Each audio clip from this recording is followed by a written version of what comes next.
Oke, anak-anak, besok tryout fisika. Nah, untuk itu kita persiapkan sebisanya buat hari ini. Kita coba selesaikan dari latihan-latihan soal yang sudah saya berikan, sudah ada di GCR ya, sudah di-download semua ya. Langsung kita lihat yuk satu persatu, kita mulai dari soal kita yang nomor 1. Nah, nomor 1 ini materinya adalah tentang angka penting. Masih ingat ya, angka penting ya. Di dalam hal ini kan yang dicari adalah volume. Berarti kalau dia bicara volume, karena bendanya adalah balok, maka rumusnya adalah panjang dikali dengan lebar kalikan dengan tinggi. Maka yang kita pakai adalah aturan perkalian. Ketika kita berbicara tentang aturan perkalian, jangan lupa sifatnya di sini adalah aturannya angka penting adalah bahwa hasil perkaliannya harus sesuai dengan banyaknya angka penting yang paling kecil. Jadi berapa angka penting yang paling kecil? Ya seperti itulah hasilnya. Nah contoh kita lihat misalnya ini. Kalau kita baca di sini panjangnya, ini kan mikrometer scope. Panjangnya ini bacaannya berapa? 8,16. Ya, ini kan 5, 6, 7, 8. 8, ditambah dengan ini adalah 0,16. Maka kalau kita baca, ini adalah 8,16 mm. Yuk, untuk lebarnya. 2, bentar itu 2,8 2,28. Iya 28. 2,2 ya 8. 2,28 mm. Oke, untuk tingginya berapa ini? 2,91. Iya, 2. Sini ada setengahnya di bawah ya, kelihatan setengahnya. Berarti ini 2,5 tambah dengan 0,41 sehingga bacaannya adalah 2,91 mm. Maka kalau kita perhatikan, ini berapa angka penting? 3. 3 angka penting. Yang ini berapa angka penting? Sama 3 juga. Sama juga 3. Semua hasil bacaannya kebetulan sama-sama 3 angka penting. Karena semua sama-sama 3 angka penting, maka hasilnya nanti harus 3 angka penting. Jadi kalau seandainya ini bacaannya misalnya 3 angka penting, 2 angka penting, 5 angka penting misalnya. Maka hasilnya harus berapa angka penting? 2. Sesuai dengan angka penting yang paling kecil ya. Karena di sini semua sama, ya hasilnya berarti harus 3 angka penting. Nggak usah kalikan. Kenapa nggak usah dikalikan? Lihat opsinya. Opsinya ini seragam. Karena seragam maka hasil perkaliannya pasti ini.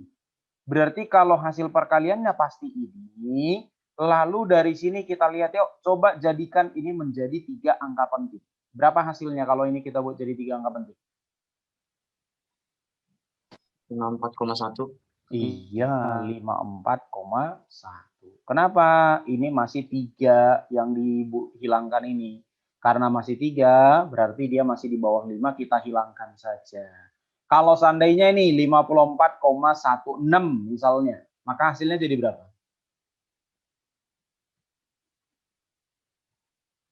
Kalau katamu angkanya 54,16, berarti hasilnya kalau kita buat jadi 3 angka penting jadi berapa? Iya, jadi 54,2. Nah, itu ya. Ada pertanyaan sampai sini? Kalau tidak ada, kita lanjut yang nomor 2. Yuk, nomor 2 di sini berbicara tentang kecepatan rata-rata. Masih ingat, kalau kita bicara kecepatan rata-rata, rumusnya apa? Rumusnya apa? Kalau kecepatan berarti kita berbicara tentang perpindahan. Berapa perpindahannya kita bagi dengan total waktunya. Kalau nanti di dalam soal berbicara tentang kelajuan, maka kita buat adalah berapa jaraknya kita bagi dengan total waktunya. Pertanyaannya, apa beda perpindahan dengan jarak? Apa perbedaan perpindahan dengan jarak? Kalau perpindahan dari titik awal ke titik akhirnya doang. Ya, kalau jarak? Semua yang dilewatin. Iya, semua yang dilewatin kita perhitungkan. Nah, yang di sini yang kita bahas adalah perpindahan. Berarti hanya awal dan akhir. Awalnya di A, akhirnya di E. Maka pertanyaan, bagaimana cara kita mencari jarak dua titik koordinat? Cara mencari jarak dua titik koordinat gimana? Nah, tinggal akar dari delta X kuadrat ditambah dengan delta Y kuadrat. Delta X-nya berarti X dikurang X, Y dikurang Y. Maka tinggal kita buat 8 kurang 0 berarti itu sama dengan 8. Sehingga 8 kuadrat ditambah dengan 6 kuadrat maka hasilnya adalah 10.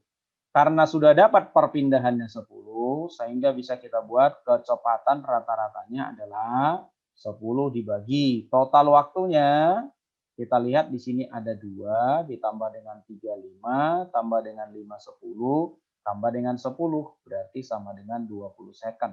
Sehingga kecepatannya adalah 0,5 meter per second. Jawabannya adalah A. Yang berikutnya kita lihat di sini. Yang ditanya adalah jarak dan perpindahan. Kalau di dalam grafik, apa perbedaan jarak dengan grafik?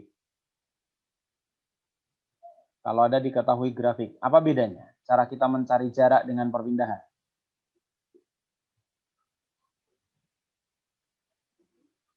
Nathan? Pak. Apa bedanya cara mencari jarak dengan perpindahan?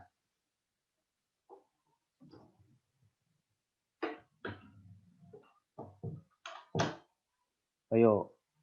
Luas bidangnya. Bedanya apa kalau cara mencari jarak sama perpindahan?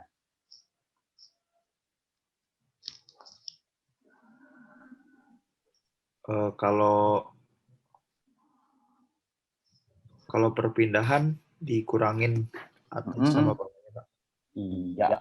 Nah, di sini kita lihat bedanya adalah kalau dia jarak, nanti luas grafik atas tambahkan dengan luas grafik bawah. Sementara kalau perpindahan, luas grafik atas dikurang dengan luas grafik bawah. Nah, berarti kalau sudah kita buat seperti ini, grafik yang atas adalah yang ini, grafik bawah yang ini. Maka supaya tahu grafik atas dan bawah luasnya, berarti kita harus tahu ini ketika kecepatannya 0 terjadi di waktunya kapan. Misalkan T. T-nya berapa sih? Nah, biar gampang lihat kesebangunan di sini. Nah, bangun segitiga siku-siku di sini dengan segitiga siku-siku di sini. Kalau kamu misalkan ini sudutnya adalah alfa, maka ini juga pasti alfa. Karena ini sama-sama sudutnya alfa, nah bisa kamu buat dari perbandingan tan.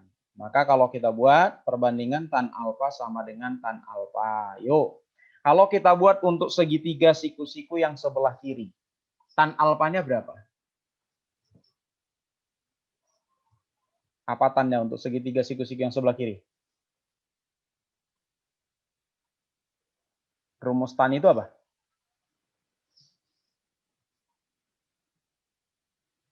Desa ya, Pak. Nah, berarti depannya berapa? Nih, segitiga siku-siku yang ini. Berapa? Depannya? 15 per sampingnya? Sampingnya berarti T minus 11. Untuk yang di bawah, berarti depan sudutnya 10, kemudian sampingnya berarti 16 minus T. Sama-sama kita bagi 5, sehingga kita dapat di sini 2, di sini kita dapat 3. Kali silang, maka kita dapatkan 2T minus 22 sama dengan 48 minus 3T pindah ruas. Dapatlah 5T sama dengan 70, sehingga T-nya sama dengan 14. Dapatlah di sini angkanya 14. Karena dapat angkanya 14, sehingga bisa kita buat bahwa luas atas itu sama dengan, bentuknya adalah trapesium, berarti Gimana cara kita mencari luasnya? Berarti jumlah sisi sejajarnya adalah 5 plus 14, kita bagi dengan 2, kali dengan tingginya berarti 15. Ini berapa hasilnya?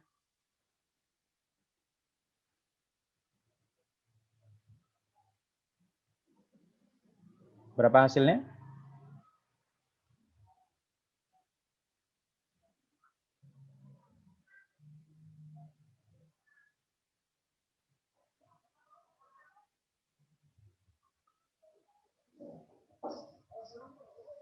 Berapa hasilnya nih? 142,5. 145. 142,5 ya. Oke, 142,5 ya. Maka dari sini bisa kita dapatkan jaraknya sama dengan jumlahkan. Jadinya 172,5 meter. Kemudian perpindahannya juga bisa ketemu. Kurangkan 142,5 kurang 30, maka dapat 112,5 meter. Ada yang mau bertanya sampai di sini?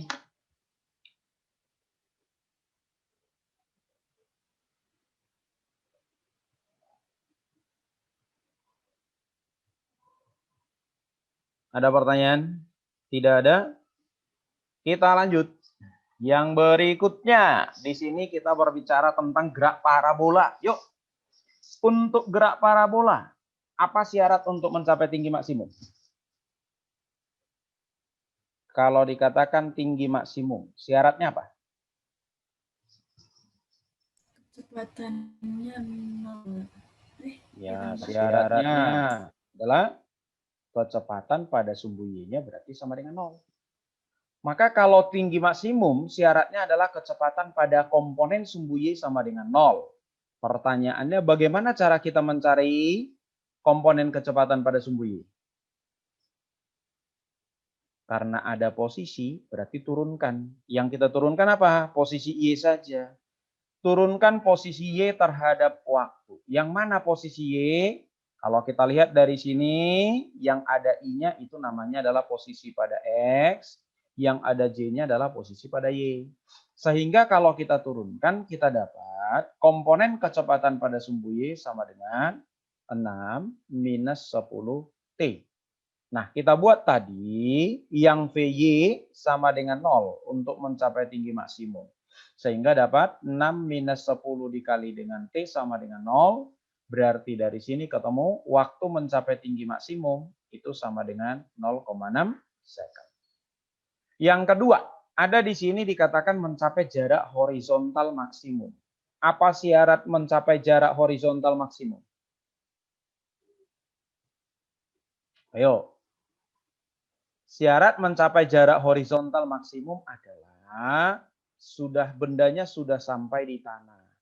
Sampai di tanah artinya adalah koordinatnya pada sumbu Y itu sudah sama dengan 0. Berarti kalau nilai komponen Y-nya sama dengan 0, tinggal kita buat aja. Y itu tadi adalah 6T minus 5T kuadrat sama dengan 0. Nah, pindah ruas langsung berarti 6T sama dengan 5T kuadrat.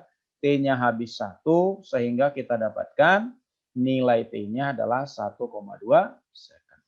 Jadi mencapai jarak horizontal maksimum ketika waktunya 1,2 second.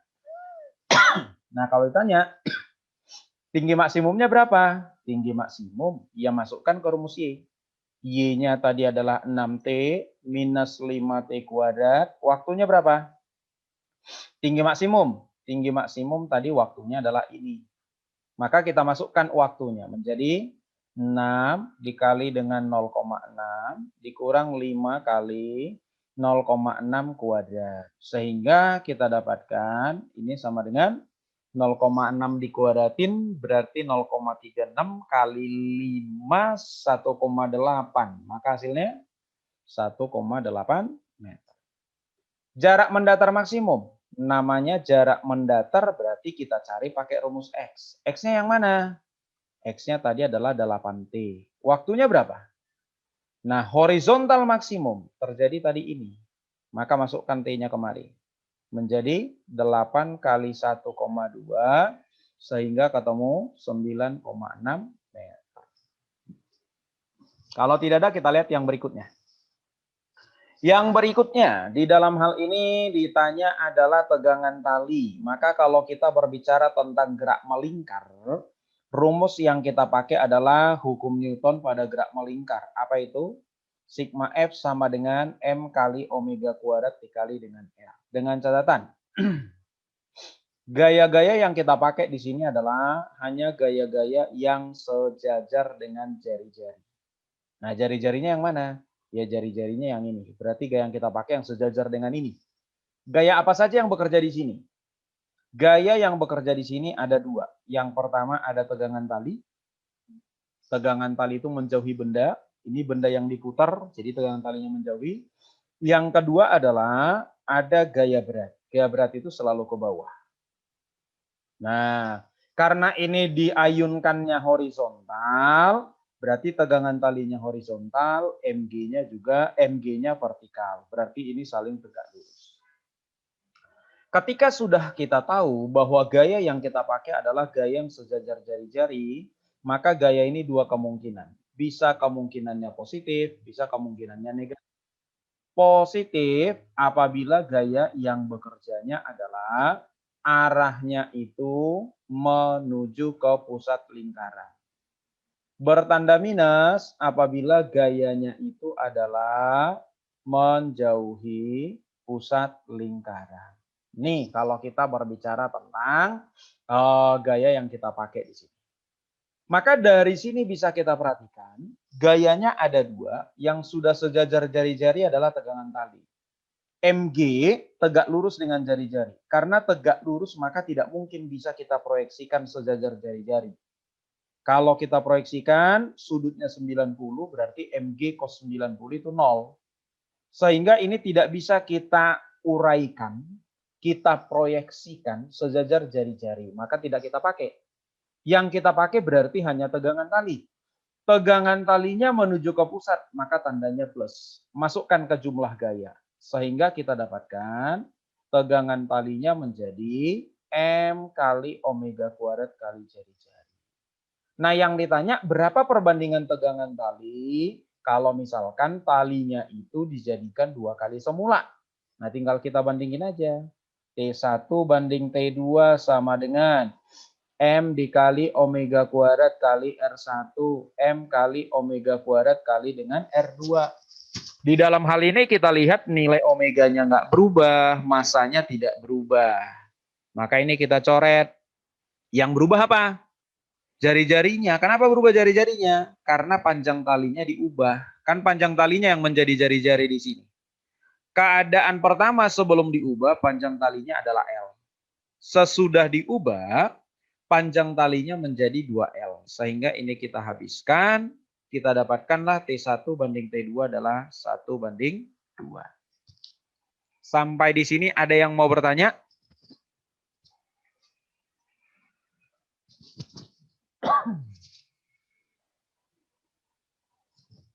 Tidak ada pertanyaan?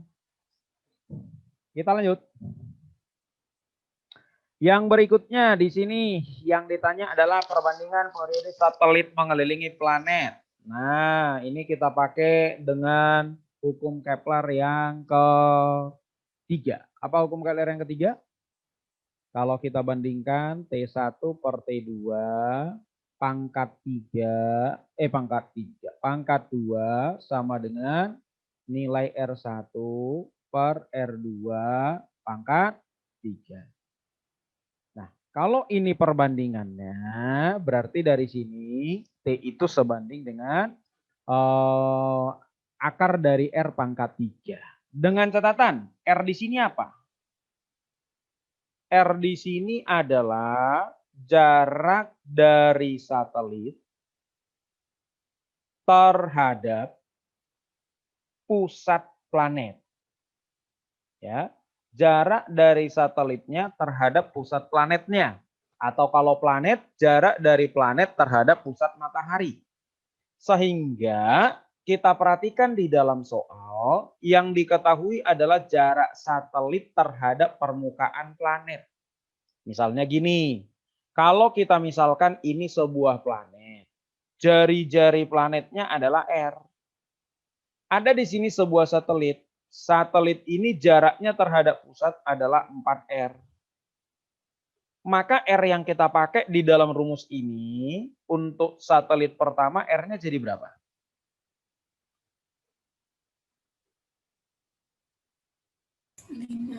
Iya, R-nya jadinya 5R.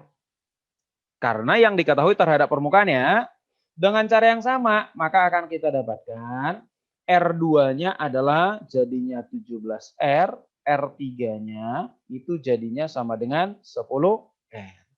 Oke, tinggal kita masukkan aja ke perbandingan, karena pertanyaannya adalah berapakah nilai daripada perbandingan periode planet 1, 2, dan 3. Nah, tinggal kita buat. Kita buatkan dia di sana bahwa nilai daripada T1 banding T2 banding T3 itu sama dengan, ini kan kuadrat semua, maka jadinya kita akar. R1 pangkat 3 banding R2 pangkat 3 banding R3 pangkat 3. Kita masukkan angkanya menjadi akar dari R1-nya 5R. 5R pangkat 3 banding dengan 17R pangkat 3 banding dengan 10R pangkat 3. Nah, R-nya ini semua kita coret, lalu kita akar. Kalau kita akar gimana? Masih ada sisa ya. 5 pangkat 3 diakarkan, berarti 5 akar 5. Banding dengan 17 pangkat 3 diakarkan, 17 akar 17. Banding 10 akar 10. Inilah perbandingan T1 banding T2 banding T3. Ada yang mau bertanya?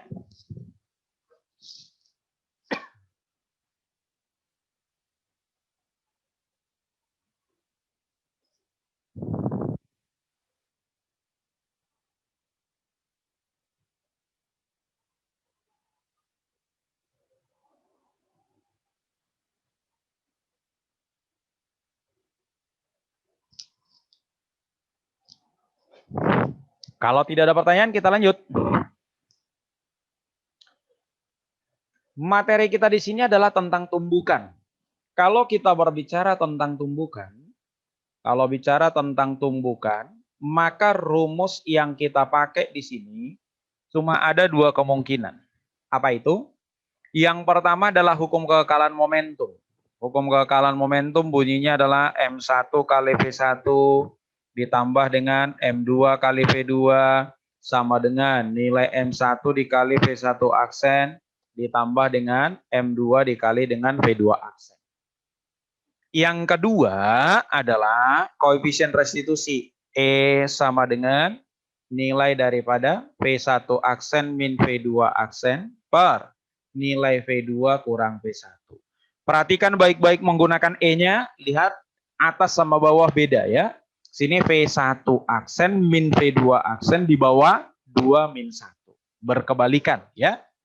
Dengan catatan ketika kita menggunakan kedua rumus ini, yang perlu kita ingat bahwa V di sini yang dipakai adalah kecepatan. Kalau berbicara tentang kecepatan, berarti ini berbicara tentang vektor.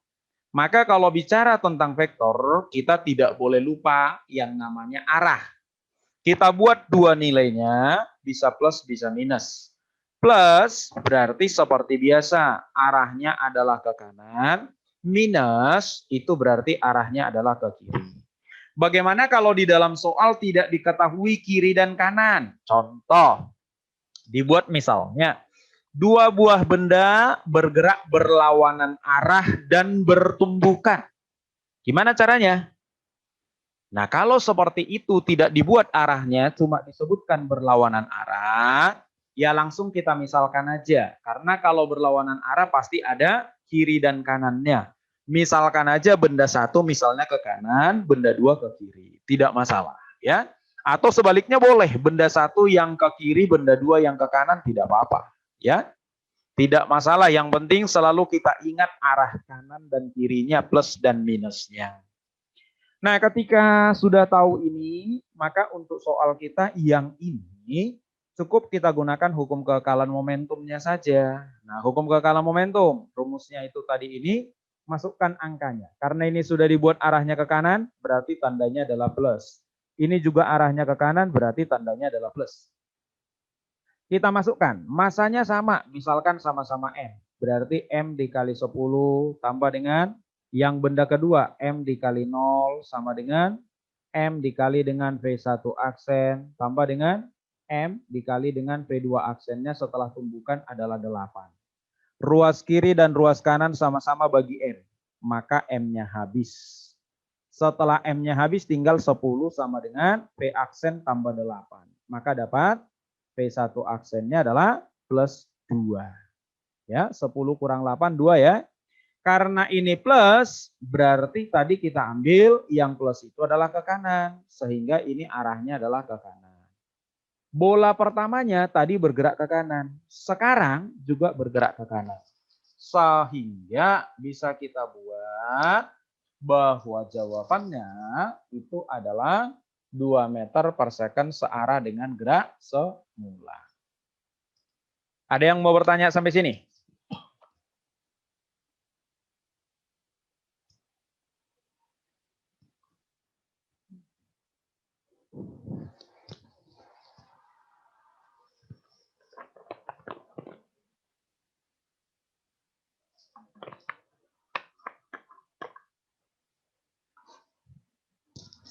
Ada yang mau bertanya?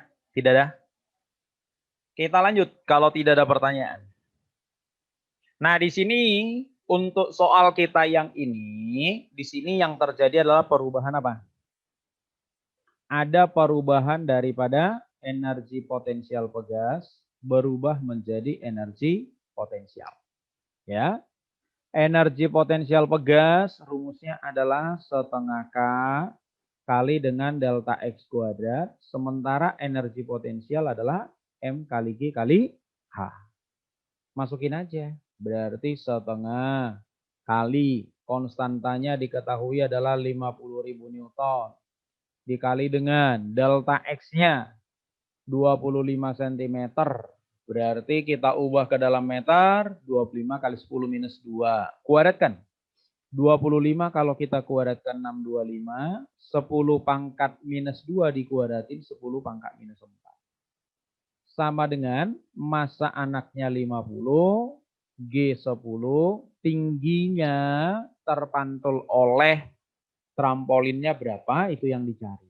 Tinggal kita selesaikan, 10 minus 4 dengan 10.000 di sini habis. Lalu angka 5 di sini dengan 5 di sini habis. Kita kalikan dengan setengah 625 berarti 312,5 sama dengan 100 H. Sehingga dapat dari sini bahwa tingginya sama dengan 3,125 meter.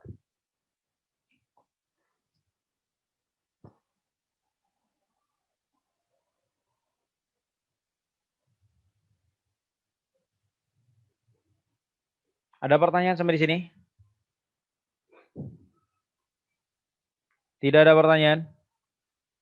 Oke, kalau tidak ada kita lanjut. Yang berikutnya. Yang berikutnya yang pertama kamu cari dulu K masing-masing. K-nya pegas A berapa, pegas B berapa, pegas C berapa. Gimana cara nyarinya? Lihat di sini ada nilai daripada F dan perubahan panjang. Perubahan panjang biasanya kita sebut delta X. Hubungannya apa? Hubungannya ada di hukum Hooke. Apa itu? Bahwa F sama dengan K dikali dengan delta X. Kalau kita buat F sama dengan K kali delta X, jangan lupa ini ubah dulu ke dalam meter. Berarti pangkat minus 2. Sehingga kalau ini kita ubah ke dalam meter, akan kita dapatkan dari sini. KA berarti F per delta X. F-nya 120, delta X-nya adalah 10 kali 10 minus 2. Sehingga hasilnya kata mulai ini 1200 Newton per meter. K-nya B dengan cara yang sama, 90 bagi 10, maka hasilnya adalah 900 Newton per meter. KC berarti 60 dibagi dengan 10 kali 10 minus dibagi 10 minus 2-nya jadinya 600 Newton per meter. Setelah K-nya semuanya ketemu, lihat di dalam soal. Ada di sini rangkaian KA dengan KC, itu adalah rangkaian paralel. Kalau rangkaiannya paralel, konstantanya tinggal kita jumlah. Maka KA ditambah dengan KC. Sehingga kalau kita jumlahkan, KA-nya 1.200, KC-nya 600, berarti ini dapat 1.800. Lalu yang dua ini setelah diparalelkan, rangkaikan dengan yang di bawah ini, rangkaiannya adalah seri. Untuk seri, kita cari dengan cara 1 per K seri sama dengan 1 per 1.800 tambah dengan KB 900. Berarti ini bisa kita ganti menjadi 2 per 1.800, jumlahkan jadi 3 per 1.800. Karena ini masih 1 per K, kita balik aja. Sehingga K serinya 1.800 dibagi dengan 3. Ketemulah konstanta serinya 600 Newton per meter. Yang ditanya pertambahan panjang pegas totalnya berapa? Masuk ke hukum Hooke tadi. F sama dengan K kali delta S. Gaya yang menyebabkan pegas bertambah panjang gaya yang mana? Yang ini, gaya beratnya 30 Newton. Nah, tinggal masukkan gaya yang digantungkan di pegas 30 Newton, konstantanya 600, kalikan dengan delta X. Nolnya habis 1, lalu kita dapatkan delta X-nya, ini kita bagi 3 berarti 2, sehingga dapat 1 per 20. 1 per 20 itu berapa? 1 per 20, 0,05 meter. Ganti ke sentimeter, sama ini dengan 5 cm. Ada yang mau bertanya sampai sini? Ada, kita lanjut. Berikutnya, kita berbicara tentang pipa organa. Kalau kita berbicara tentang pipa organa ini ada dua. Pipa organa terbuka dan pipa organa tertutup. Pipa organa terbuka, ini rumus frekuensi ke N-nya untuk pipa organa terbuka adalah N plus 1 per 2L kali dengan V. Pipa organa yang tertutup, rumus frekuensi yang ke N-nya itu adalah sama dengan 2N ditambah dengan 1 dibagi 4L kali dengan V. Dengan catatan, di dalam hal ini N-nya kita pergunakan adalah 0, 1, 2, 3 sampai selanjutnya. 0 ini hanya kita pakai kalau di dalam soal ada berbicara tentang nada dasar. 1, 2, 3 berbicara nada atas. Atas apa? Atas pertama berarti N-nya 1. Atas kedua N-nya 2. Atas ketiga N-nya 3. Atas ke-11 berarti N-nya 11. Nih, lihat soalnya. Di dalam soal diketahui nada atas kedua pipa organa terbuka. Berarti nada atas yang kedua, N-nya 2, untuk pipa organa terbuka, itu memiliki frekuensi yang sama. Memiliki frekuensi yang sama dengan nada atas pertama pipa organa tertutup. Sehingga bisa kita buat rumusnya. Terbuka, N tambah 1 per 2L. Berarti N-nya 2, 2 tambah 1 berarti 3. Maka kita dapatkan 3V per 2L untuk pipa organa terbuka. Sama dengan nada atas pertama untuk pipa organa tertutup. Masuk ke sini. 21 tambah 1 berarti jadinya 3V per 4L untuk pipa organa tertutup. V di sini adalah cepat rambat bunyi di udara. Cepat rambat bunyi di udara, sama-sama di udara berarti ini sama. Lalu 3 dengan 3-nya habis. Sehingga dari sini kalau kita kali silang, kita dapatkan 2 kali panjang pipa organa terbuka sama dengan 4 kali panjang pipa organa tertutup. Yang ditanya adalah perbandingan panjang pipa organa terbuka dengan panjang pipa organa tertutup. Berarti ini turun ke bawah, yang ini turun ke bawah. Sehingga hasilnya jadinya 4 sisa di sini. Terus per 2 kita sederhanakan menjadi 2:1. Maka jawabannya adalah 2:1. Ada yang mau bertanya? Selanjutnya, berikutnya. Nah, di dalam hal ini diketahui 4 orang anak A, B, C, dan D sedang bermain jungkat-jungkit pada sebuah papan yang panjangnya 10 meter. Nih, panjangnya 10 meter ya. Berarti ini di tengah sehingga akan kita dapatkan yang ini kemari 5 meter. Yang ini kemari 5 meter. Katanya di dalam soal, posisi C dan D tidak seimbang. Sehingga anak A, ini perhatikan ya, sehingga anak A, jadi yang pindah cuma satu. Anak A memutuskan untuk membantu mereka secara bergabung dengan C dan D. Jadi A itu turun dari jungkat-jungkitnya, terus dia bergabung ke C dan D. Pertanyaannya, kalau misalkan A dan D duduknya sama-sama di ujung. Jadi di sini, misalkan di sini yang A, terus di sini yang D. Pertanyaannya, di manakah posisi duduk daripada si C? Perhatikan baik-baik, si A itu masanya adalah 40 kg, sehingga ini memberikan gaya sebesar 400 Newton. Si D memberikan gaya, dia punya berat 60 kg, sehingga memberikan gaya kepada jungkit-jungkitnya adalah 600 Newton. Supaya seimbang, kira-kira posisinya si C harus di mana?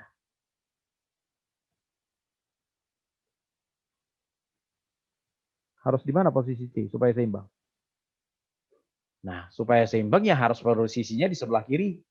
Nah, kalau posisinya harus di sebelah kiri, karena ini kecil, ini 400, ini 600 kan. Nah, tepatnya di mana? Nah, tepatnya di mana? Misalkan aja jaraknya dari porosinya adalah sebesar X. Beratnya si C berapa? Si C itu tadi katanya 30 kilo. Berarti beratnya ini adalah 300 Newton. Di mana posisi duduknya? Nah, supaya tahu posisi duduknya, tinggal kita buat aja materi SMP apa itu? Bahwa gaya kali lengan kuasanya harus sama. Jadi nih, gayanya ini kalikan dengan jaraknya, yang kiri harus sama dengan yang kanan ya. Jadi gayanya beratnya ini kali dengan jaraknya ke poros, ditambah karena masih ada satu lagi di kiri, beratnya ini kali jaraknya ke poros, harus sama dengan gaya beratnya ini kali jaraknya ke poros. Maka kalau kita buat, akan kita peroleh 400 kali dia posisinya di ujung 5. Yang di kiri tadi masih ada si 300 kali jaraknya dari poros itu yang mau kita cari misalkan X. Sama dengan beratnya yang D itu adalah 600. Dia posisinya duduknya di ujung, maka ini kalikan dengan 5. Maka dari sini bisa kita selesaikan, ini 100-nya kita bagikan dulu. Setelah kita bagikan, kita dapat 20 ditambah dengan 3X, ini sama dengan 30. Sehingga 3X-nya sama dengan 10, maka posisi duduknya adalah 3,3 meter dari poros. Ada yang mau bertanya sampai sini? James, ada pertanyaan? Nggak ada, Pak. Tidak ada, Sir. Kalau tidak ada, kita lanjut. Yang berikutnya. Di sini kita bicara tentang momen inersia. Rumus momen inersia apa? Momen inersia kalau dia partikel, rumusnya cuma satu. Apa itu? mr kuadrat. Kalau bendanya lebih dari satu gimana? Ya jumlahkan aja semuanya. Jumlahkan m kali r kuadrat. Artinya m1 kali r1 kuadrat, tambah m2 kali r2 kuadrat, tambah m3 kali r3 kuadrat. Dengan catatan, r itu apa? R di sini adalah jarak benda secara tegak lurus terhadap sumbu putar. Terhadap sumbu putar. Sumbu putarnya yang mana? Sudah diketahui dalam soal sumbu putarnya adalah AB. Maka jarak masing-masing benda harus tegak lurus terhadap AB. Berarti dari sini bisa kita lihat jaraknya M1 ke AB berarti yang ini. Jaraknya M2 ke AB yang tegak lurus adalah yang ini. Jaraknya M3 adalah ini. Jaraknya M4 adalah ini. Karena AB itu posisinya berada di tengah, sehingga jaraknya ini semua sama. Dan diketahui di dalam soal masanya semua sama, sehingga kalau kita jumlahkan, keadaan pertama, inersianya jadi berapa? Ya jumlahkan M1 kali R1 kuadrat tambah M2 kali R2 kuadrat tambah M3 kali R3 kuadrat tambah M4 kali R4 kuadrat. Karena semua sama angkanya, ya tinggal kita buat. Jadinya 4 kali MR kuadrat. Keadaan yang kedua, diminta di M2 ditambahkan partikel lain. Tambah ya. Di sini ada bertambah partikel lain yang masanya 3 kali M2. Lalu pertanyaan, berarti massa di sini jadi berapa?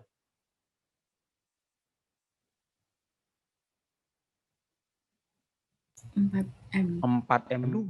Maka tinggal kita buat 4M2 kali R kuadrat tambah M kali R kuadrat, M kali R kuadrat tambah M kali R kuadrat. Maka inersia keadaan kedua jadi berapa?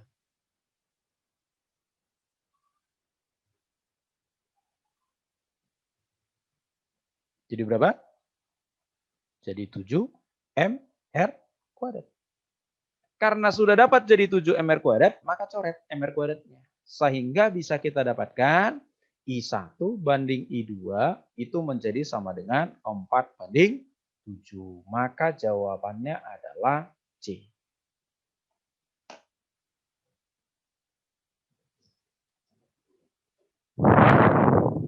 Selanjutnya. Masih ingat apa rumus percepatan sebuah benda kalau dia menggelinding pada bidang miring? Ini menggelinding ya. Masih ingat nggak? Kalau menggelinding rumus percepatannya apa? Di kelas 11 pernah kita turunkan dari mana? Dari sigma torsi sama dengan I kali alfa dan sigma F sama dengan M kali A. Kalau ini kita turunkan, kita substitusi, akan kita dapatkan bahwa percepatan itu sama dengan G dikali dengan sin alfa dibagi dengan kali sin theta ya. G sin theta dibagi dengan K plus 1. Theta itu apa? Theta itu sudut kemiringannya nih. Ya. A sama dengan G sin theta dibagi dengan K plus 1. Pertanyaannya, K itu apa? K itu apa? K di sini adalah koefisien daripada momen inersia. Nah, misalnya ini bola pejal. Inersianya 2/5 MR kuadrat. Maka ini K-nya. Silinder pejal setengah MR kuadrat. Maka ini K-nya. Sehingga bisa kita dapatkan nilai A untuk bola pejal. Itu akan kita dapat, bola pejalnya A ya. Berarti percepatan untuk A itu sama dengan G dikali dengan sin theta. Kita bagi dengan 1 tambah 2/5. Berarti 7/5. Kita sekali silang, hasilnya menjadi 5/7 dikali dengan G kali dengan sin theta.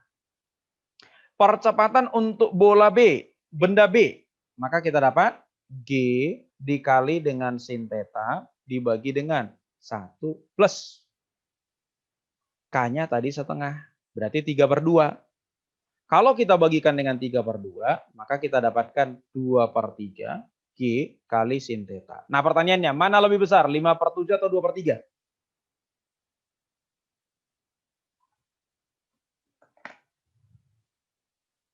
Mana lebih besar?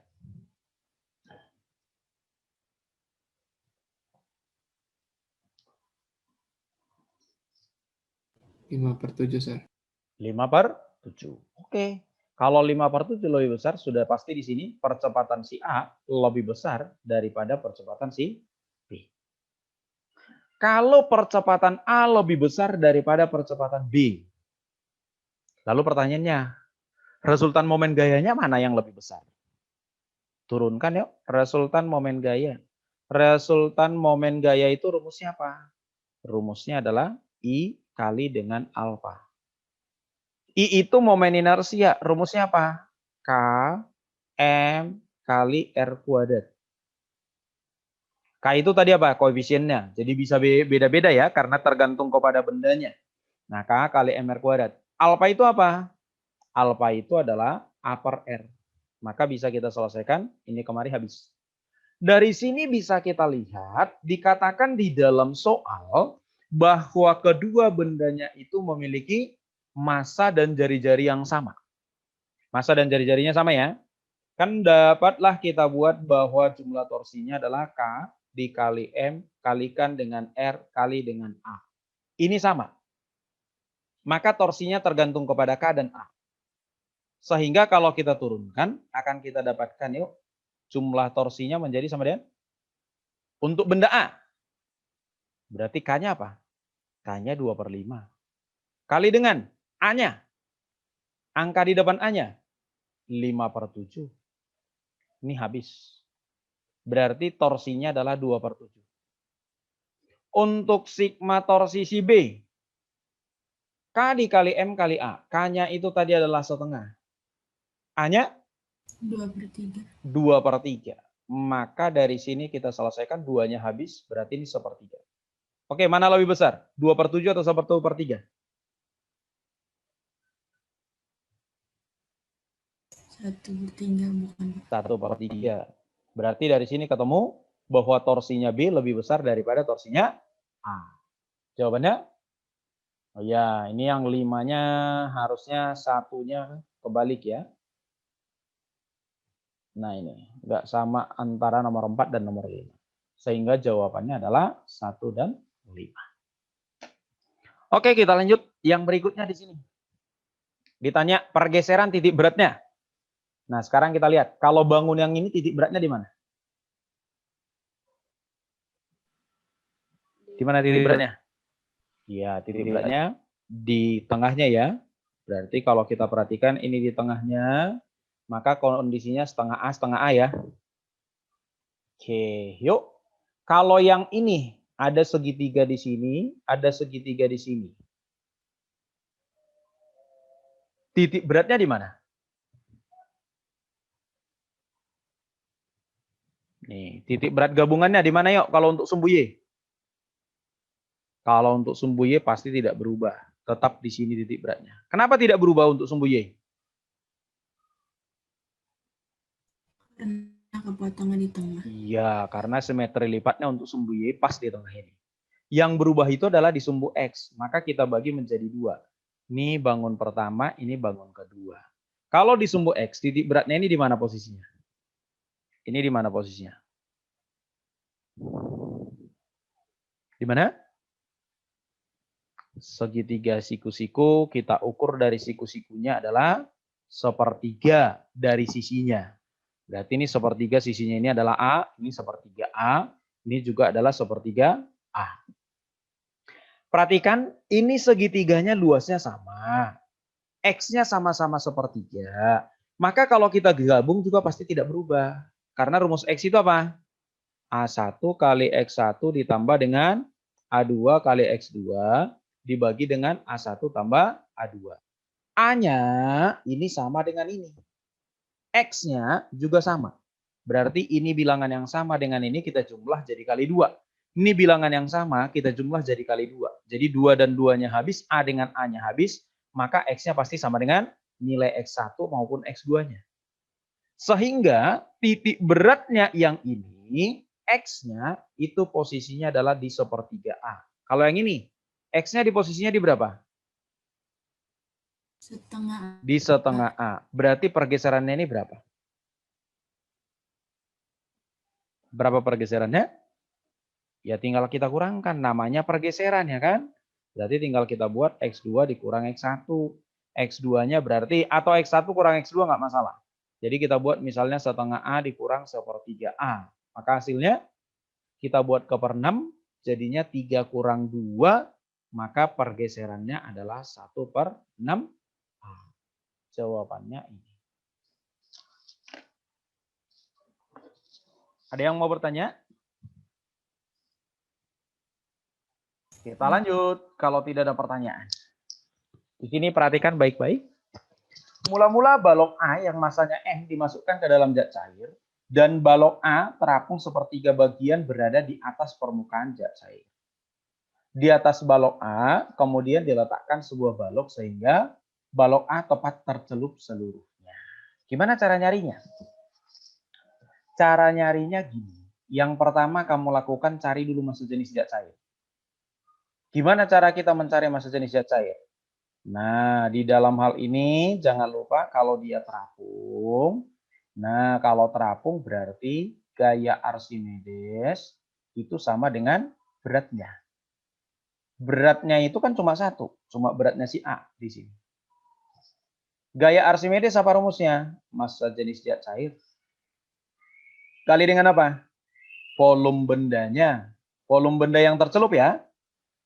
Volume benda yang tercelup kali dengan G sama dengan beratnya bendanya. Kalau di sini gimana? Sama aja. Jadi gaya yang bekerja di sini adalah gaya yang diberikan air kalau terapung sama dengan berat benda. Berat bendanya yang mana? Nah, di sini jadi ada dua benda. Satu si A, satu benda yang lain. Misalkan aja ini adalah benda X. Berarti gaya Archimedesnya adalah beratnya si A ditambah dengan beratnya si X yang tidak tahu berapa nilainya. Rumusnya apa? Ya sama. Ini adalah gaya massa jenis zat cair kali volume benda yang tercelup dikali dengan G sama dengan berat si A ditambah dengan beratnya si X. Karena ini ada dua keadaan, nah tinggal kita bandingin aja. Berarti kita buat massa jenis zat cair kali volume benda yang tercelup di keadaan 1 bagi G. Banding dengan massa jenis zat cair kali dengan volume benda yang tercelup di keadaan 2 dikalikan dengan sama dengan nilai daripada beratnya si A dibagi dengan beratnya si A ditambah dengan beratnya si X. Dari sini bisa kita lihat berarti G dengan G-nya habis. Kemudian massa jenis zat cairnya habis. Kita perhatikan volume benda yang tercelup di keadaan 1 berapa yang tercelup? Berapa yang tercelup? Berapa yang tercelup di keadaan 1? 2/3, Pak. Iya, berarti sama dengan 2/3 dari volume bendanya. Yang tercelup di keadaan 2? Semuanya. Semuanya. Sama dengan beratnya si A. Berarti ini adalah M kali G. Dibagi dengan M kali G ditambah dengan beratnya si X. Ya, masanya si X berapa kalikan dengan percepatan gravitasi. Maka V dengan V habis, ini G-nya kita keluarkan sehingga ini habis. Kali silang yuk. Maka kita dapatkan 2M ditambah dengan 2 kali MX itu sama dengan 3M. Pindah ruas. Maka dari sini dapat massa si X-nya sama dengan setengah M. Dipindah jadi M ya. M dibagi 2 setengah M. Berarti yang harus kita tambahkan itu benda yang mana? Yang setengah M. Yang setengah M itu apa? Benda C.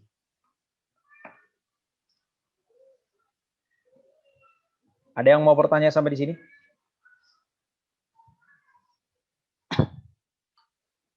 Kita lanjut. Nah, di sini yang kita pergunakan adalah teori daripada asas Black. Bagaimana di dalam asas Black? Ya, kalor yang diterima sama dengan kalor yang dilepas.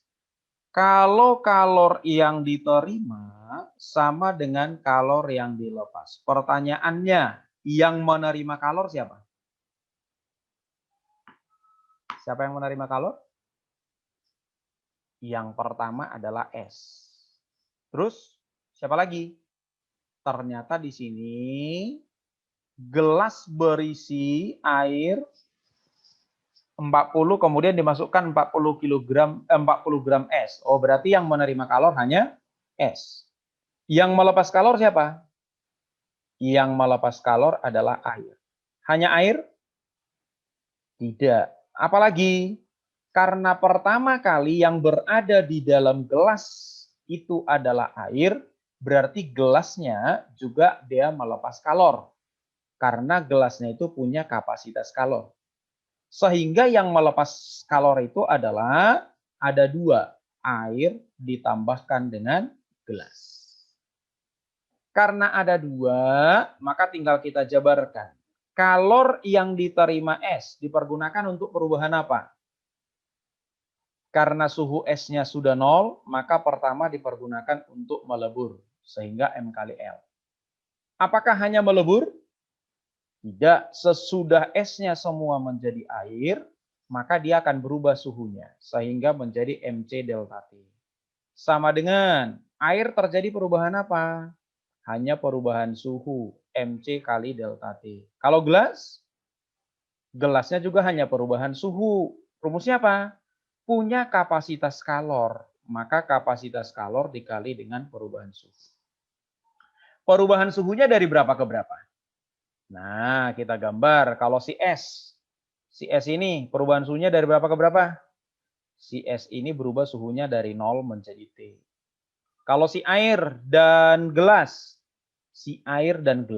ia berubah menjadi T dari 40. Maka delta T-nya, berapa delta T-nya untuk gelasnya? Karena berubah dari 40 menjadi T, turun, berarti delta T-nya? Kurang 40 minus T. Karena ini pasti suhu yang tertinggi. Suhu tertingginya 40, turun menjadi T. Ini suhu terendah, naik menjadi T. Maka bisa kita tuliskan massa daripada S-nya yang ditambahkan adalah 40 gram dikali dengan kalor leburnya adalah 80 tambah dengan ini kan massa air yang berasal dari S. Maka 40 sekarang wujudnya sudah air berarti C-nya 1. Delta T-nya karena ini tadi adalah delta T-nya si S dari 0 menjadi T, maka delta T-nya itu adalah T minus 0. Sama dengan ini masanya si gelas. Masanya si air yang ada di dalam gelas. Kalau 200 cm kubik air, masanya berapa? Centimeter kubik. Berapa masanya? 200 gram. Iya, sama dengan 200 gram. Maka tinggal kita buat 200 gram. C-nya air 1. Delta T-nya turun dari 40 menjadi T. Berarti 40 minus T. Tambah dengan nilai kapasitas kalornya 20. Maka 20 kali dengan 40 minus T. Oke, semuanya biar gampang. Ruas kiri dan ruas kanan sama-sama kita bagi 20. Bagi 20, sisa di sini 2, sisa di sini 2. Maka ini kita selesaikan jadinya 160. Tambah ini kalikan jadi 2T. Sama dengan. Ini dibagi 20 masih ada 10.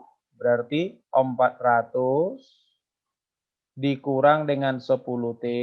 Terus ini tadi dibagi 20 tinggal 40 minus T. Maka T-nya gabungkan ke sebelah kiri semuanya.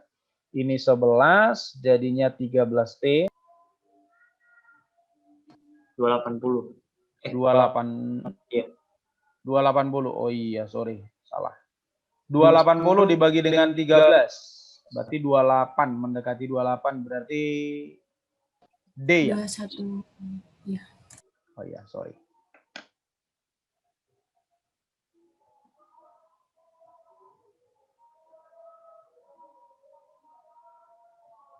Ada pertanyaan sampai sini?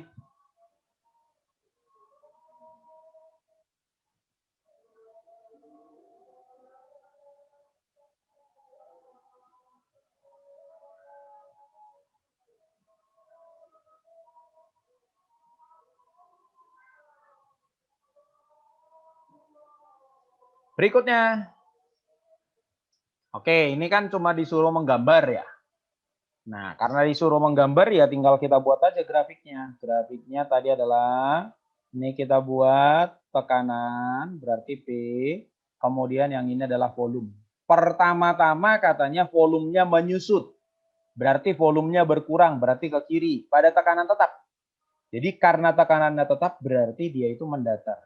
Nah, mendatar volumenya berkurang dari angkanya 0,2 sehingga berubah menjadi 0,1. Terus dikatakan lagi tekanannya diperbesar. Jadi kalau ini tadi tekanannya tetap adalah 10 pangkat 5, diperbesar hingga menjadi 3 kali 10 pangkat 5. Karena diperbesar pada volume tetap, volumenya tetap 0,1 berarti naik. Nih, naik ke sini. Ini berubah menjadi 3 kali 10 pangkat 5. Volumenya tetap. Selanjutnya gas dikembalikan ke keadaan semula dengan suhu tetap. Dari sini ke sini kembali. Kalau suhu tetap, dia itu melengkung. Sehingga bentuknya jadinya seperti ini. Nggak garis lurus ya, melengkung. Nih, dikembalikan ke sini. Sehingga grafiknya seperti ini. Maka grafik yang seperti ini yang mana tinggal kamu lihat optionnya.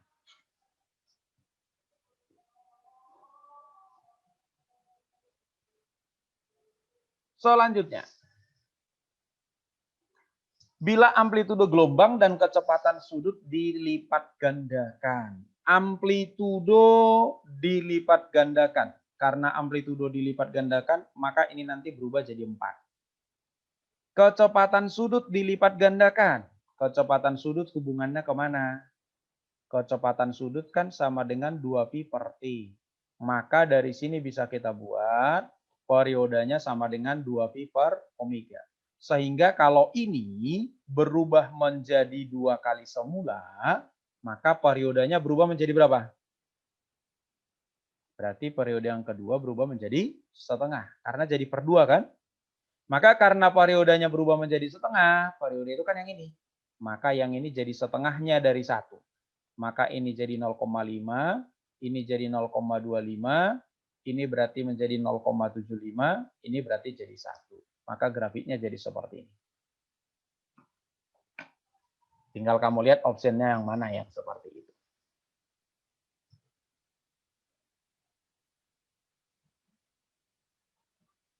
Berikutnya, ini bicara tentang efek Doppler. Rumus efek Doppler apa?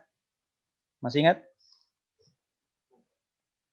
Bahwa frekuensi yang didengarkan seorang pendengar sama dengan cepat rambat bunyi di udara ditambah atau dikurang dengan kecepatan pendengar dibagi dengan P plus minus kecepatan sumber bunyinya bergerak kalikan dengan nilai Fs. Jangan lupa kecepatan si pendengar bisa kemungkinan plus, bisa kemungkinan minus. Plus apabila pendengar arahnya itu adalah langsung menuju ke sumber bunyi.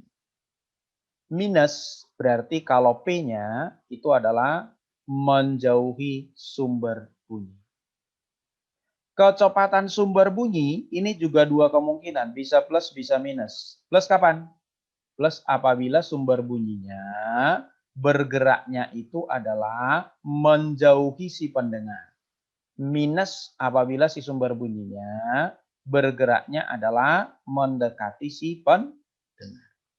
Di soal ditanya, perbandingan frekuensi yang didengar oleh sopirnya mobil A sesudah dan sebelum berpapasan.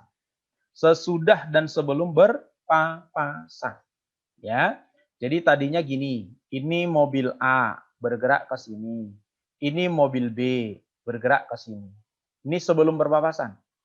Sesudah berpapasan berarti jadinya mobil B jadi kemari. Mobil A jadi kemari. Ini sesudah berpapasan. Maka dari sini bisa kita lihat pendengarnya yang mana? Yang mana pendengarnya? Iya, ini yang bertindak sebagai pendengar. Di sini juga tetap dia bertindak sebagai pendengar. Ini yang bertindak sebagai sumber bunyi. Ini yang bertindak sebagai sumber bunyi. Maka kita bagi menjadi 2. Kita buat ini kasus yang sebelum berpapasan. Ini kasus yang sesudah berpapasan. Atau kasus yang kedua. Di kasus pertama, berarti kecepatan pendengar tandanya apa? Kasus kedua, kecepatan sumber tandanya apa?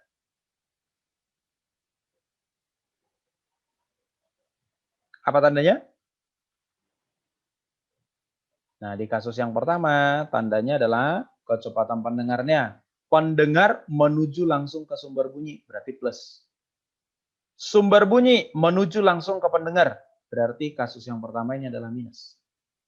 Di kasus yang kedua, sumber bunyi menjauhi pendengar. Karena sumber bunyi menjauhi pendengar, berarti plus.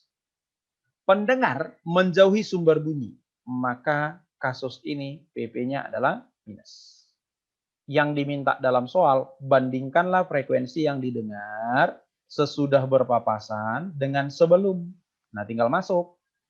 Sesudah berpapasan, ini tadi adalah sumbernya yang plus, pendengarnya yang minus. Berarti minus pendengar dibagi dengan P plus P sumbernya kali Fs. Kasus pertama, pendengarnya yang plus. Berarti V plus PP dibagi dengan sumbernya yang minus. Kalikan dengan Fs. Fs-nya berarti habis. Kali silang yuk. Maka ini kalau kita kali silang, jadinya P minus PP kuadrat dibagi dengan, V minus PP bukan kuadrat.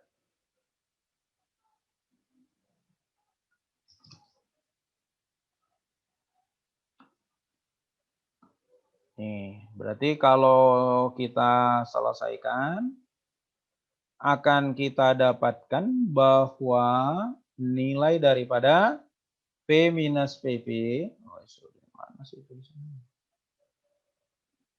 Nah, dikali dengan nilai daripada P minus PS dibagikan dengan P plus PP dikalikan dengan nilai daripada P plus PS. Yuk, masukkan angkanya. Copak rambak bunyi di udara 340. Pendengarnya. Yang pendengar tadi adalah si B 40. Berarti 340 dikurang 40 ini adalah 300. Kemudian dikali dengan pendengarnya yang A ya. Oke, pendengarnya 300 dikurang 20, berarti kalikan dengan 320. Dibagi dengan 340 ditambah dengan 20, 360 kali dengan 340 tambah 40, jadinya 380. Yuk, ini kita bagi dengan 60, hasilnya adalah 5, ini 6.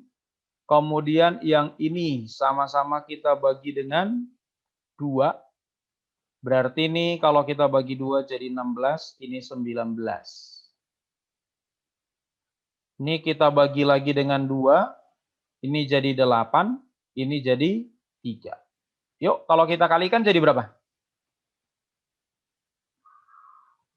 Maka kita dapatkan perbandingannya 5 kali 8, 40, banding dengan 3 kali 19, 27 berarti 50. Maka perbandingannya adalah 40 banding 57. Jawabannya berarti E. Ada yang mau bertanya sampai di sini?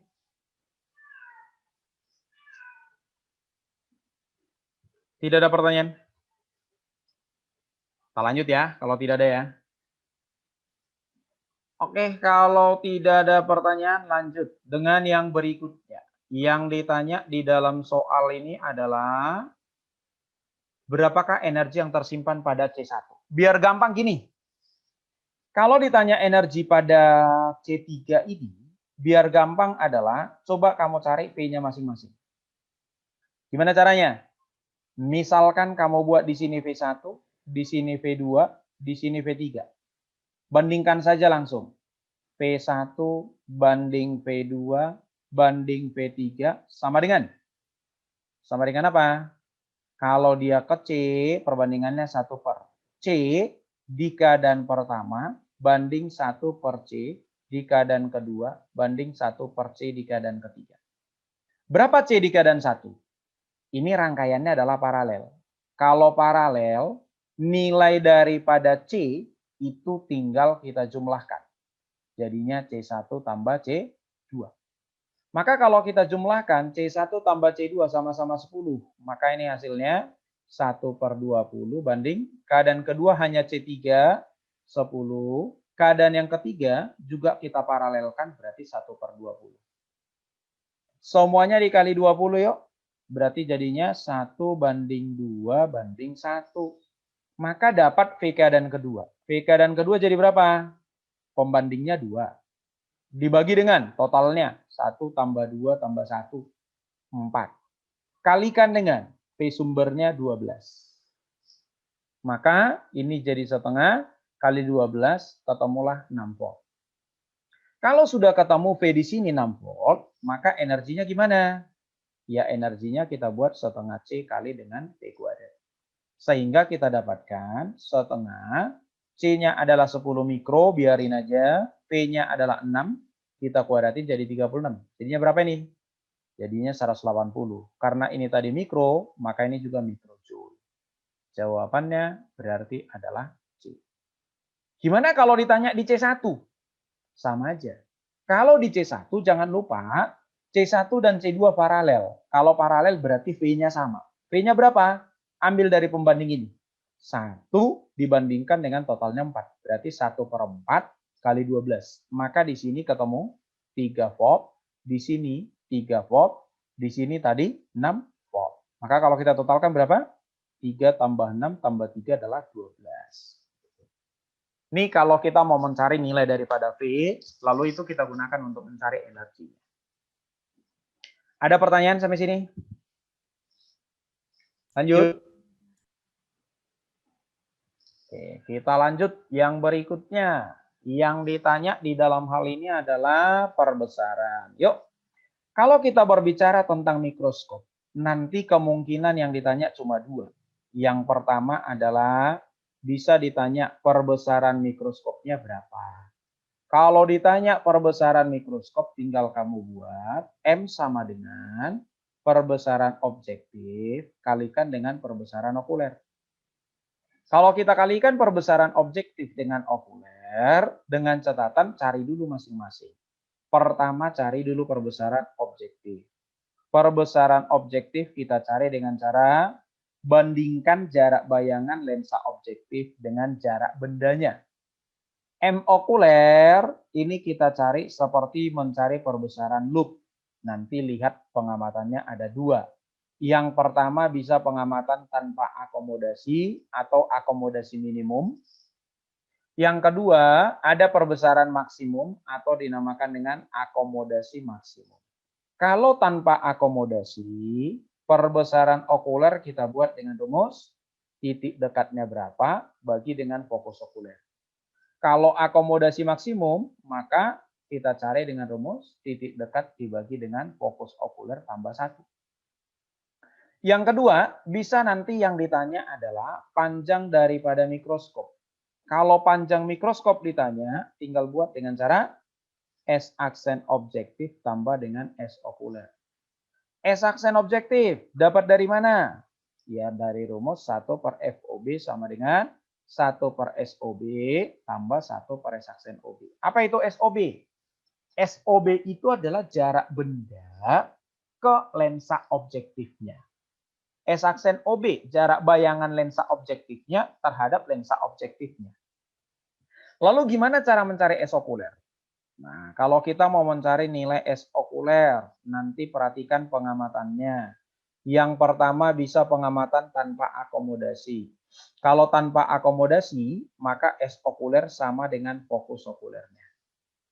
Yang kedua, bisa nanti pengamatannya adalah akomodasi maksimum. Kalau akomodasi maksimum, nanti yang bisa kita dapatkan datanya adalah S aksen okuler.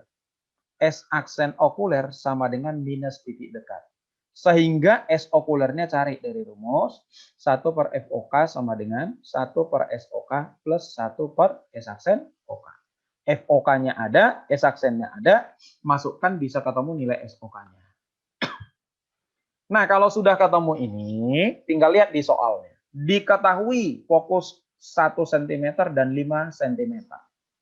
Kalau kita berbicara tentang mikroskop, yang perlu kamu ingat adalah bahwa fokus objektif itu selalu lebih kecil daripada fokus okuler.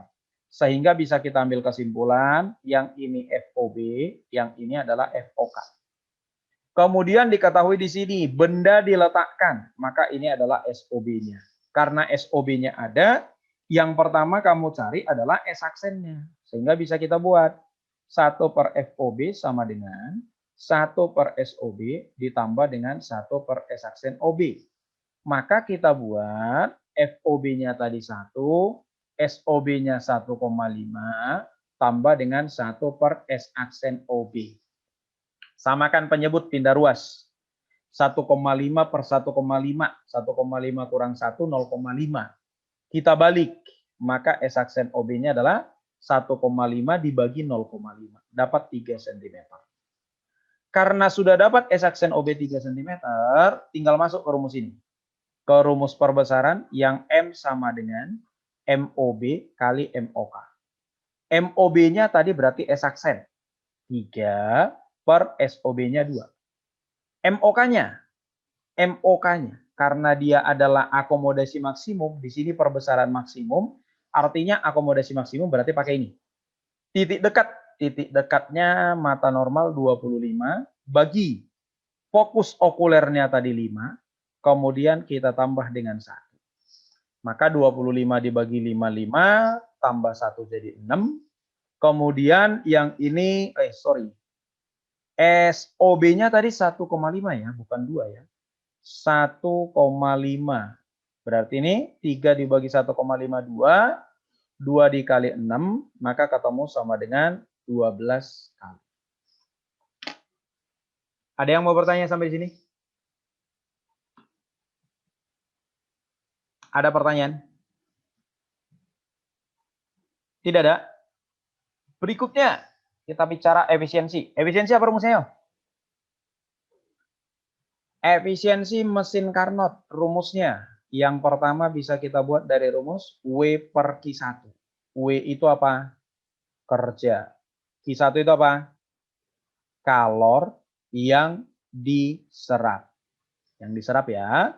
Kalau ada suhu bisa kita buat dari rumus 1 minus T2 per T1 kali 100%. T2 apa? T2 suhu rendah, T1 suhu tinggi. Sehingga karena di sini ditanya efisiensi, yang ada adalah suhu, tinggal masuk aja ke sini. Berarti kalau kita masukkan ke sini menjadi 1 minus 300 per 500 dikali dengan 100%. Ini kemarin habis. Jadinya 5 dikurang 3, 2 per 5, maka ketemu ini 40%.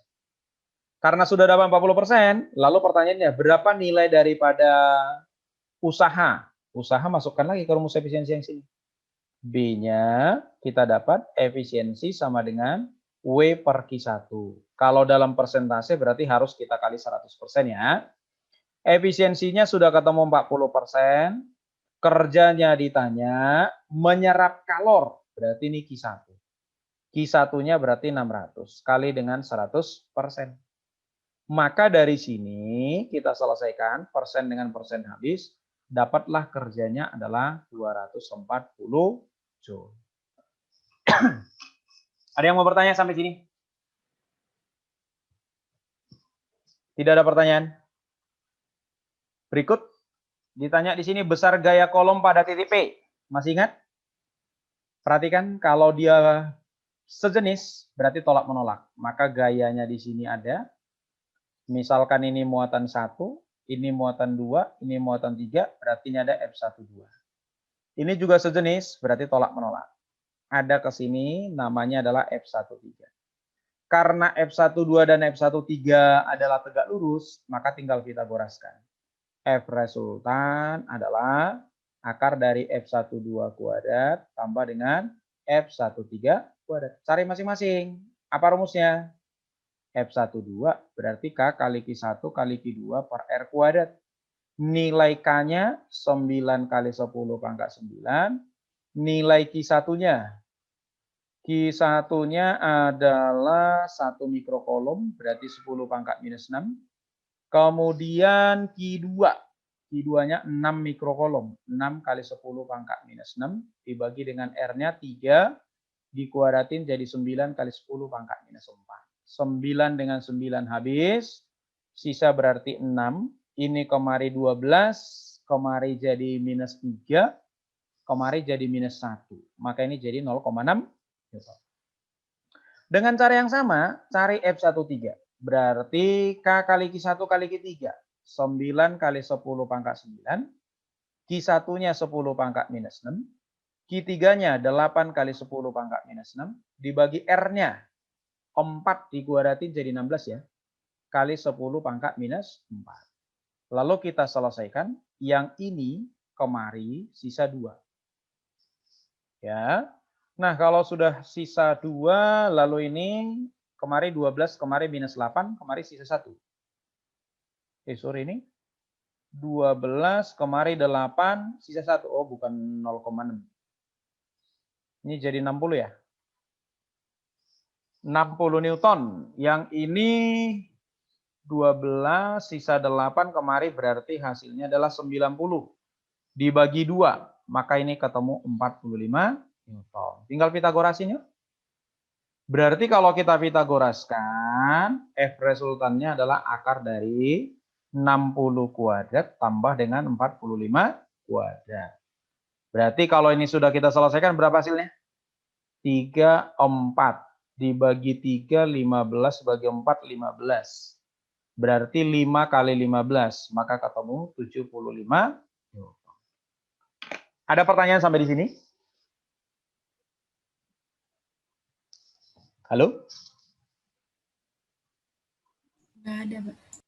Oke, kalau tidak ada, berarti sampai di sini dulu pertemuan kita hari ini. Silahkan dipersiapkan untuk besok.